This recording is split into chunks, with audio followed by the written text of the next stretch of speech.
आज Pimpri Chinchwad police commissioner याच्या ऑफिसमध्ये चाकण विषयाबद्दल बैठक झालेली आहे.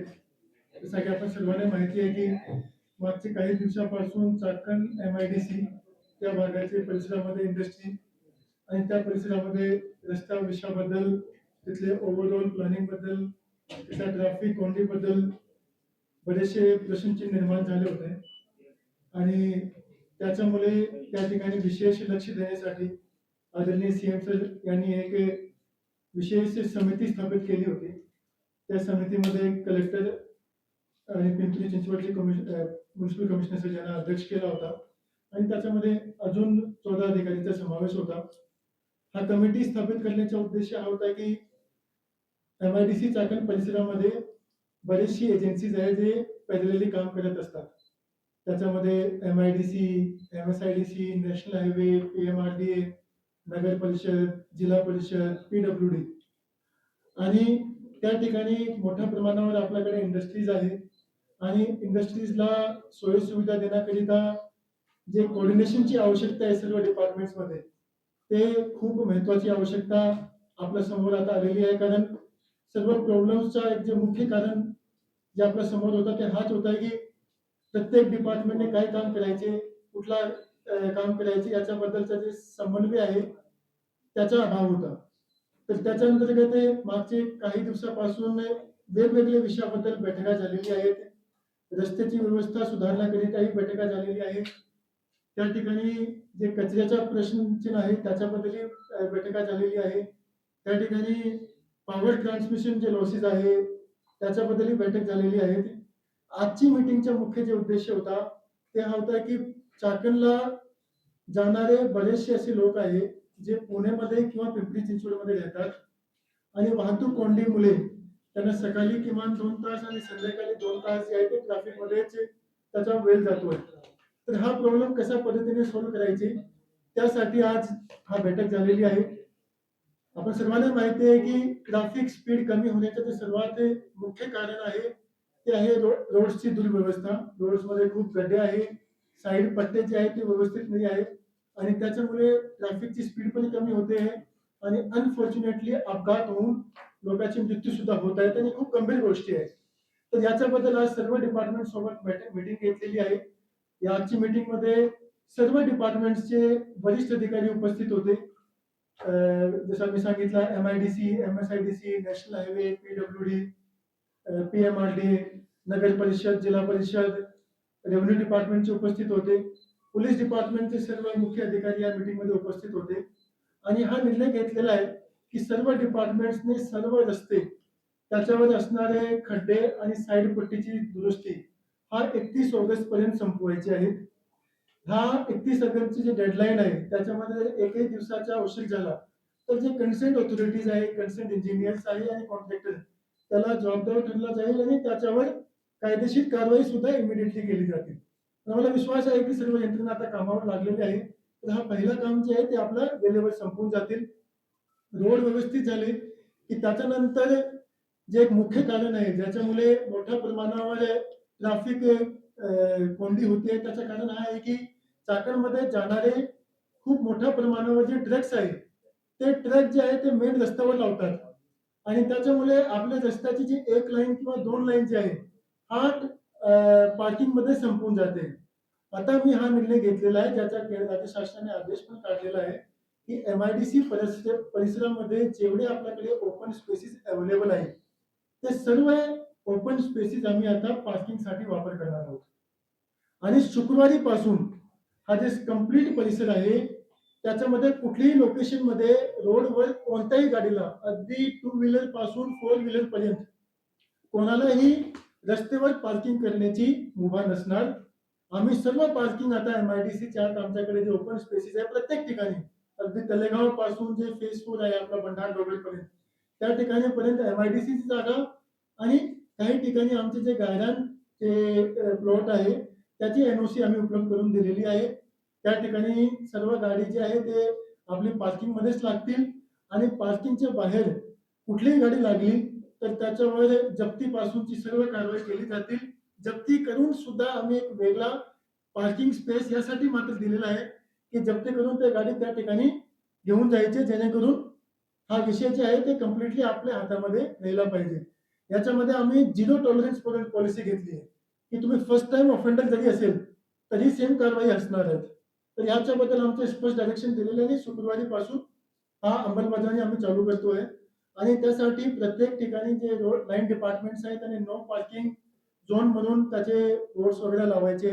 मला असं वाटतंय की हे ट्रॅफिकच्या सर्व पार्किंगची व्यवस्था आपण आतमध्ये केली तर किमान 25 ते 30% स्पीड आपली आपोआप वाढून जातील, कारण आपल्याला किमान 2 लेन प्रत्येक रोडवर आपोआप मिळून जातील. याच्याशिवाय पोलीसकडे सध्या त्या एरियाचा जे एकूण भौगोलिक साईज आहे ते बघता पोलीस विभागाकडे मनुष्यबळची कमतरता आहे. तर त्याच्यासाठी आम्ही आज या मीटिंगमध्ये MSFचे 100 जवान मंजूर करून पोलिसला उपलब्ध करून दिलेले आहे. हे MSFचे जवान येणाऱ्या 2-3 दिवसामध्ये मॅक्सिमम 1 वीकच्या आत पोलीस विभागाला मिळून जातील आणि 2 शिफ्टमध्ये पोलीस आहे हे जवान जे आहे ते कंप्लीट ट्रॅफिक मॅनेजमेंट हा परिसराचा करणार आहे. जेणेकरून कुठेही ट्रॅफिकचा विषय निर्माण होणार नाही.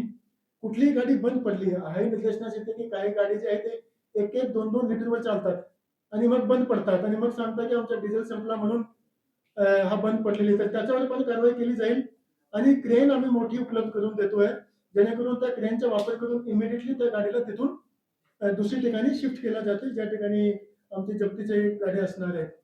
तर हा निर्णय आज घेतलेला आहे. याच्याशिवाय एक महत्त्वपूर्ण बाब जी आहे ज्याच्यामुळे ट्रॅफिक होते की जवळपास सर्व रस्त्यावर खूप मोठ्या प्रमाणावर अतिक्रमण आहे.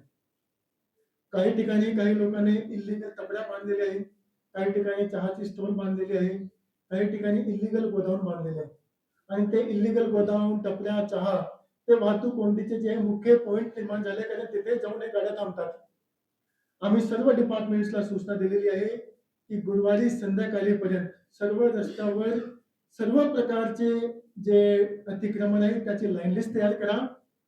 त्या सर्वांना 7 दिवसाचा नोटीस द्यावा आणि 25 ऑगस्ट पासून 1 महिन्याच्या आत हे सर्व अतिक्रमण काढून घ्यायचे आणि केवळ अतिक्रमण नाही काढून घ्यायचे, अतिक्रमण काढल्यानंतर त्याच्या सोबत त्याच वेळी तिथे रस्ता निर्माण करून द्यायचे, जेणेकरून परत त्या ठिकाणी अतिक्रमण होणार नाही. आम्ही आमच्या डिपार्टमेंटला हा पण स्पष्ट डायरेक्शन दिलेलं आहे की आम्हाला कुठल्याही ठिकाणी कडून हा कंप्लेंट जर आली की ते एखाद्या माणसाच्या अतिक्रमण काढण्याची कारवाई सुटून राहिली, त्याचा काढला नाही, बाकी लोकांचा काढला, तर ते खूप गांभीर्याने घेतल्या जातील आणि कन्सर्न अधिकाऱ्यावर व्यवस्थित कारवाई त्याच्याबद्दल केली जातील. तर अतिक्रमण बद्दल सुद्धा आमचा झिरो टॉलरन्स आहे. कोणत्याही माणसाचा, कोणाचाही, कुठलाही पुढारी असो, कोणी असो, त्याचं जर अतिक्रमण असेल तर ते सर्व आम्ही 1 महिन्याच्या आत काढून घेत आहेत. 19 किलोमीटरचा एकंदरीत परिसर आहे चाकण चौक जवळ, ज्या ठिकाणी जास्त ट्रॅफिक कोंडी असते. तर ते 19 किलोमीटरचा जे परिसर आहे त्याच्यावर आम्ही आधी काम करतोय, जेणेकरून इमिडिएटली आपल्याला एक रिलीफ जे आहे त्या एरियामध्ये देता येते आणि माझं असं मत आहे की हा सर्व सिस्टम जर आपण एकत्रित करून राबवला, जे आम्ही राबवणारच आहे, त्याच्याबद्दल काही दोनमत नाही आहे, तर आमचा खूप मोठ्या प्रमाणावर जे सध्या स्पीड आहे ते वाढेल आणि जे ट्रॅफिक कोंडी आहे ते कमी होतील. याच्याशिवाय आज आम्ही हा पण डिसिजन घेतलेला आहे की जे एकंदरीत एरिया आहे त्या सर्व याच्यामध्ये आर्टिफिशियल इंटेलिजन्सचा वापर करून कंप्लीट परिसर जे आहे ते कॅमेरा खाली आणायचे आहे आणि हा सर्व जे परिसर आहे ते command control सेंटरद्वारे Pimpri Chinchwad police office इथून मॅनेज केलं जातील. आम्हाला प्रत्येक ठिकाणी कुठे रेड झोन झाला आहे, कुठे ट्रॅफिक कोंडी झालेली आहे, कुठे कोणती गाडी बंद पडलेली आहे, तर या ठिकाणी सर्व कमांड कंट्रोलद्वारे आम्हाला दिसेल आणि इमिडिएटली आम्ही त्याच्यावर करेक्टिव्ह मेजर घेऊ शकतो. तर या पद्धतीने आम्ही हा सर्व जे ट्रॅफिकचा विषय आहे ते सोडवण्यासाठी कोऑर्डिनेशनने सर्व काम करणार आहोत. एकंदरीत 500 किलोमीटरचे रस्ते आम्ही आयडेंटिफाय केलेले आहेत कंप्लीट परिसरामध्ये आणि हे 500 किलोमीटरचे सर्व रस्ते स्ट्रॉंग वॉटर ड्रेनेज सोबत जे लोकांचे मुवमेंटसाठी एक खूप महत्त्वपूर्ण विषय आहे. मागचे 2 महिन्यामध्ये मात्र माझी माहितीप्रमाणे 29 लोकांचे आयुष्य गेले आहे, कारण आपल्या रस्त्यावर लोकांना चालायची जागा नाही आणि ग्रामीण भागात ह्या चाकण इंडस्ट्रियल बेल्टमध्ये बरेचसे लोक स्पेशली लेबर क्लास जे आहे ते एक पॉइंट पासून दुसऱ्या पॉइंट पर्यंत जे ते चालून जातात आणि त्याच्यामध्ये बरेचसे लोकांचे ऍक्सिडेंट होतात आणि अनफॉर्च्युनेटली मृत्यू पण होते. तर आम्ही सर्व आता रस्त्याचा विकास करताना स्ट्रॉंग वॉटर ड्रेनेजची व्यवस्था तर करतोच आहे, त्याच्यासोबत तिथे पाथवे सुद्धा निर्माण करतोय, जेणेकरून लोकांना चालण्याची सुद्धा व्यवस्था असली पाहिजे, ट्रॅफिक झेब्रा क्रॉसिंग सुद्धा असली पाहिजे. आणि एक महत्त्वपूर्ण जी गोष्ट आहे की स्पेशली आमच्या नॅशनल हायवेवर कुठल्याही प्रकारचा डिवायडर ब्रेक नाही केला पाहिजे. लोकांनी आपली सोयीप्रमाणे प्रत्येक ठिकाणी डिवायडर तोडून टाकलाय आणि तिथून ते युटर्न घेतात. त्याच्यामध्ये काही ठिकाणी महापालिकेने पण केलंय. आम्ही नॅशनल हायवेला स्पष्ट डायरेक्शन दिलेलं आहे. आपले क्रायटेरियाप्रमाणे कुठल्याही प्रकारचा डिवायडर तुटला नाही पाहिजे, कंटिन्युअस डिवायडर असला पाहिजे. ज्या ज्या ठिकाणी तोडलेलं आहे ते परत टाकावा आणि हा जे डिवायडर तोडल्यामुळे जे ट्रॅफिक कोंडी होते ते आपले कमी झाले पाहिजे. तर ते डिवायडर सुद्धा आम्ही आता परिपूर्ण करून घेऊ. ज्या ज्या लोकांनी मध्ये मध्ये केलेलं आहे त्या ठिकाणी हा विषय आमचा संपून जातील आणि त्याच्यामुळे सुद्धा ट्रॅफिकमध्ये खूप रिलीफ मिळेल. सर्व लोकांना वाटतं की 2 किलोमीटर पुढे कशाला जायचे, आपण इथूनच युटर्न घेऊ ना. पण कोणालाही समजत नाही की ते 2 किलोमीटर पुढे जायचे नाही, म्हणून आपण मागे जे आहे ते अजून 2 तासाची लाईन लावून घेतोय. तर ते सर्व जे जनता आहे त्यांना पण समजणं आवश्यक आहे की जे सर्व सिस्टम असतात ते सिस्टम खूप म्हणजे पॉलिसी डिसाईड केल्यानंतर केले जातात. तर त्याचं आपण इम्प्लिमेंटेशन केलं व्यवस्थित तर आपली इव्हेंच्युअली जे वेल आहे ते वाचणारच आहे. तर या पद्धतीने आमची सर्व प्लॅनिंग केली आहे.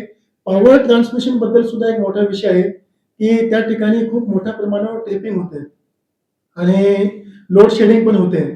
आणि त्याच्याबद्दल जेव्हा आम्ही एमएससीडीसीएलचे ट्रान्समिशनचे चीफ इंजिनियरला विचारलं तर त्याचं असं मत होतं की त्याला राईट ऑफ वे मिळत नाही आणि त्याला जागा पण मिळत नाहीये त्याचे ट्रान्सफॉर्मर आणि बाकी गोष्टी उभे करायला. तर आता आम्ही शासनाकडून मंजुरी घेतलेली, आम्हाला मंजुरी पण आलेली आहे की एमआयडीसी परिसरामध्ये ज्या ज्या ठिकाणी जागा पाहिजे ट्रान्सफॉर्मर उभा करण्याकरिता किंवा अजून काही व्यवस्था उभा करण्याकरिता तर ते आम्हाला सर्व परमिशन मिळालेली आहे. तर याच्यामध्ये हे काम आमचं आता चालू आहे. 21 ऑगस्ट पर्यंत काम संपतील. त्याच्यामुळे जे ट्रिपिंगचे जे विषय आहे ते संपून जातील आणि याच्याशिवाय 31 डिसेंबर पर्यंत आम्ही या पद्धतीने त्या ठिकाणी आता सिस्टम उभा करतोय की कुठल्याही प्रकारचं लोड शेडिंग आणि ट्रिपिंग जे आहे ते 31 डिसेंबर नंतर कुठल्याही इंडस्ट्रीमध्ये होणार नाही आहे. तर ह्या पद्धतीने आम्ही सर्व प्लॅनिंग केलं. आम्हाला माहिती आहे की हा जे प्रॉब्लेम आहे खूप जास्त सिरियस झालेला आहे. आम्हाला हाही माहिती आहे की याच्या आधी सुद्धा खूप कमिट्या निर्माण झालेली आहे आणि त्याचा ज्या पद्धतीने रिझल्ट देण्याची अपेक्षा होती ते झालेला नाही आहे. आम्ही पण आता थोडासा आम्ही वेगळा करतोय.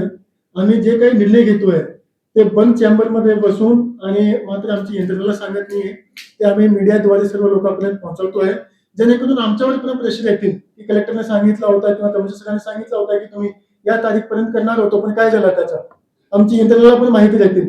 तर मीडियाद्वारे आम्हाला सुद्धा तुमच्याकडून हाच एक रिक्वेस्ट राहतील की आपण सुद्धा जे आम्ही आज टाइम लाईन ठरवलेली आहे त्याच्यामध्ये ज्या ज्या ठिकाणी आम्ही कमी पडू आपण आपला फीडबॅक देत जावा. आमची यंत्रणाचं जे काम आहे त्याच्याबद्दल फीडबॅक देत जावा, जेणेकरून आम्ही त्याच्यामध्ये पण सुधारणा करू आणि सिस्टम चांगल्या पद्धतीने त्या ठिकाणी कसा इम्प्लिमेंट केला पाहिजे ते आम्ही इम्प्लिमेंट करून घेऊ.